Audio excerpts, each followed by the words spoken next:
नमस्कार।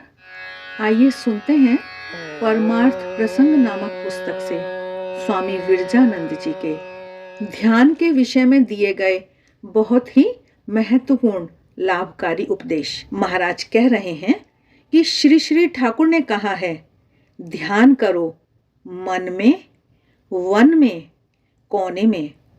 इससे मन सहज ही एकाग्र हो जाता है।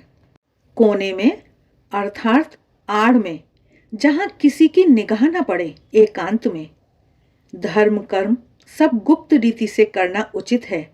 ज्यादा बोलने बताने और प्रकट कर देने से अनेक तरह के विघ्न उत्पन्न होते हैं। अपने भाव को छिपाकर रखना उचित है। भाव का अंकुर जमते न जमते ही उसका उच्छ्वास या उसे बाहर प्रकट कर देने से भाव नष्ट हो जाता है। महाराज बता रहे हैं कि अपनी भाव भक्ति जितनी ही अंतःकरण में छिपाए रख सको, वह उतनी ही परिपक्व होगी, बढ़ेगी और शक्तिशाली होगी।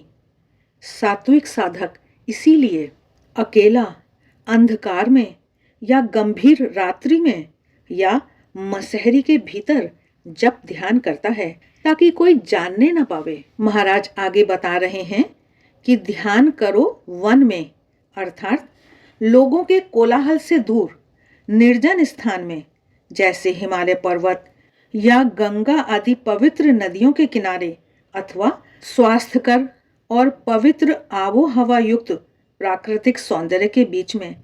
ऐसे स्थान ही योगी लोग साधना के अनुकूल समझकर चुनते हैं, जहां प्रलोभन और कामनी कांचन का संपर्क न हो। वन में जाकर भी यदि संसारी भावनाओं में मग्न रहे तो वह फिर वन रहा ही नहीं, संसार को ही साथ ले जाना हुआ। दूसरी ओर मन को स्थिर और एकाग्र कर सकने पर बाहर की कोई भी वस्तु उसे चंचल नहीं कर सकती। ऐसे योगी के निकट यही संसार रूपी बाजार भी वन हो जाता है। वह बाजार के गोलमाल में भी नीरवता का अनुभव करता है। आगे महाराज ध्यान करो मन में पर अपने विचार प्रकट करते हुए बता रहे हैं कि मन में ध्यान ही असल बात है। ध्यान चाहे जहां ही क्यों ना करो, मन में अर्थात हृदय के अंतर के भी अंतर में इष्ट की प्रतिष्ठा करके उनमें ही सारे मन या अहम बोध को एकाग्र करने के लिए इंद्रियों को संयत करके अपनी संपूर्ण शक्ति का उपयोग करना चाहिए। इस तरह की चेष्टा निरंतर करते करते अंतःकरण में महाशक्ति का स्फुरण होगा, जिसके द्वारा भगवान के रूप की उपलब्धि होती है। मन जितना ही विभिन्न दिशाओं में भागता फिरता रहता है, उतनी ही उसकी शक्ति कम होती है। वह दुर्बल और निस्तेज हो जाता है। उसके द्वारा कोई भी बड़ा काम सिद्ध नहीं हो सकता।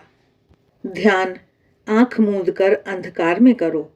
खिड़कियां खुली रखो, घर की हवा रुकी हुई ना रहे। धोती कुर्ता आदि ढीले रखो। ध्यान के समय इष्ट के अधिष्ठान हृदय को जिसे जिस तरह से सोचना अच्छा लगे, वह उसी तरह से सोच सकता है। जैसे हृदय आसन, हृदय कमल, हृदय कंदर, हृदय मंदिर, हृदयाकाश, हृदय कोश, हृदय केंद्र, हृदय निकेतन, हृदय कुटीर, हृदय कुंज, हृदय सिंहासन और भी जितनी तरह की कल्पनाएं भक्त के मन में उदय हो सकें। हृदय माने अंतःकरण का अंतरतम स्थान, जहां अपने प्रियतम को रखने के लिए जी चाहता है। हृदय में ध्यान न कर सकने पर पहले पहल इष्ट को फोटो, चित्र या मूर्ति की सहायता से सामने रखकर भी ध्यान किया जा सकता है। यह बाहरी ध्यान है।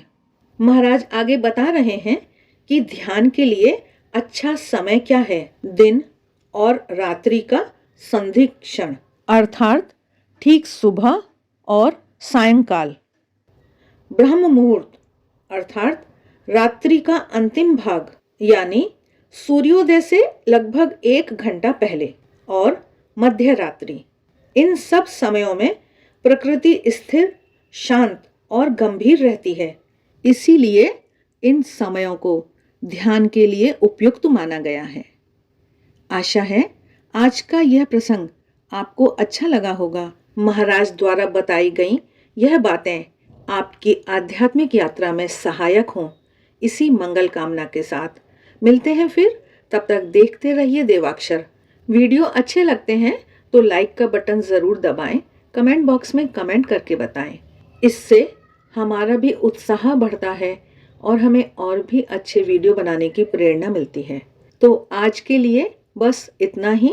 आप सभी का बहुत बहुत धन्यवाद।